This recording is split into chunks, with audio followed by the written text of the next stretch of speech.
fun from day one. Did you hear what I said? Paint the town red. Rhonda Brain, the founder of Paint the Town Red, was invited out to Peak Hill Public School last year to listen to 2 kindergarten students reading to the principal and their parents. Now, a little Aboriginal girl called Alyssa proudly got up and read, and Rhonda congratulated her even prouder mother, Jodie. And Jodie said to her, "Rhonda, remember how you came and visited me in hospital when Alyssa was born, and you gave me a book to read with her, and you said read with her from birth every day, and that is exactly what I've been doing ever since." This is the heart of Paint the Town Red. Read, talk, sing, rhyme and draw with your children from birth so they're ready for reading and writing at school. Now you might think, hang on, doesn't reading happen at school? But just think about it, that if your child arrives at school without the necessary early literacy skills, no matter how good the subsequent teaching, they will probably fall further and further and further behind. And they may struggle with literacy, employment, health, happiness, and shame for the rest of their lives. Okay, now Paint the Town Red isn't just for parents, but it's for everyone in the community. And might I say, from Lord Mayors to league players, though as of Sunday to NFL players. And it's at this point that I need to introduce to you not just Jared Hayne and not just the beautiful baby, but Poppy Possum. Because when we work with our children in each of our communities, we have a mascot. And what you need to know about our mascots is what they love best of all is to be read to. Right, so why is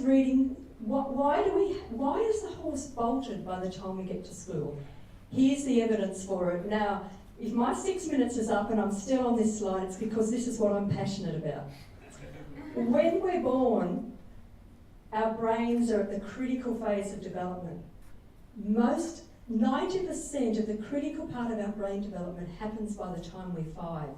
By the time we're 12 months old, our brains have doubled in weight. By the time we're 3, they've tripled in weight. By the time we're 5, they're 90% of their adult size. Go down the back afterwards and test your skills on this one. I've just given you the answers. And what happens is if those brain developments don't happen before we get to school, the horse is bolted. In fact, the wonderful Mem Fox says that the first day of school is almost too late for a child to learn to read. It's as scary as that. Now, the question you might then ask is this a problem in Australia? Over 20% of Australian children arrive at school not ready for learning. That is 20% of our children, on average, arrive not ready for learning. So here we go. For example, 1, 2, 3, 4. You'll be fine. You'll do okay at school. But I'm really sorry, Scott, you're number 5. You may struggle for the rest of your life. In fact, you probably wouldn't be here tonight.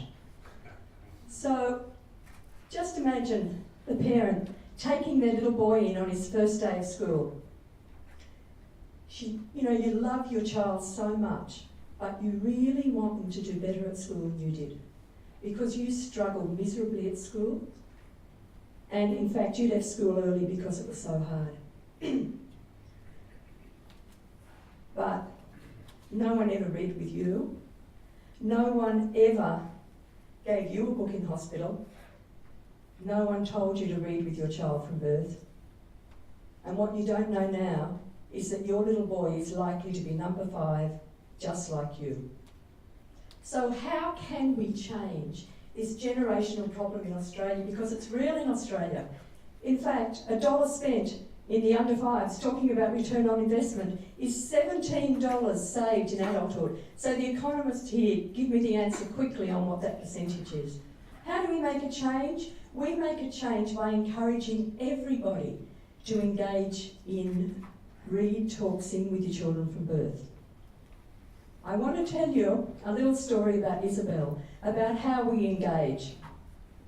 Isabel lives in Maryland. She actually would have loved to have been here tonight, but she's only 6, and Mum said no. When Isabel was 2, she met Poppy Possum. Remember Poppy with Jared?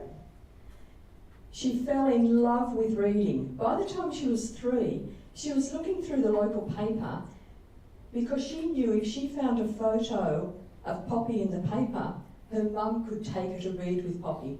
Wenty Leagues Club, Parramatta Leagues Club, Maryland Shopping Centre, the local park. She had her mother tracing up the whole of Western Sydney looking for Poppy. She has gone to school now with an absolute love of reading and has already raised $4,000 by the age of 6 for MS research through her love of reading. So tonight, I want you just to take a moment to think about your start in life. How precious it was that your parents read, talked and sang with you. And what we want to ask you tonight is to help give that chance to other Australian children. Sorry, Scott, to the number 5s. For we want to be able to put books into the hands of new parents in maternity units like Jodie, in hospitals like Auburn with a high refugee population, in Moree with a high Aboriginal population, and the bigger hospitals like Blacktown that has both. For $10,000, we can give support to 2,000 babies, buy a book for parents and a book for the baby. For $20,000, we can double that. Can you help us give that priceless gift to Australian babies? And even more so, can you help us change the Australian culture to be a culture that celebrates literacy? Let's paint Australia red. Thank you.